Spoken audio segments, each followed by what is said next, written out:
तर पाहूयात पुढची बातमी. मतचोरी थांबवणारच असा निर्धार करा असं आवाहन सत्याच्या मोर्चानंतर सभेत शरद पवारांनी केले.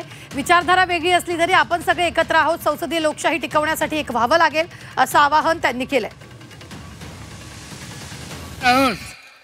विचारधारा वेगळी आहे, कधी मतभेदी असतात. पक्षात आहोत, विचारधारा वेगळी आहे, कधी मतभेदी असतात.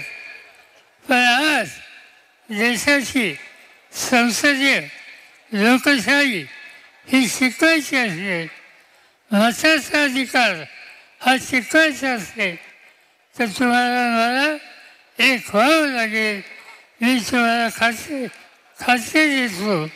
आज व्यासपीठावर असलेले सगळे नेते आणि सरकारी या सगळ्यांच्या वतीनं आम्ही असा निकाल घेतला.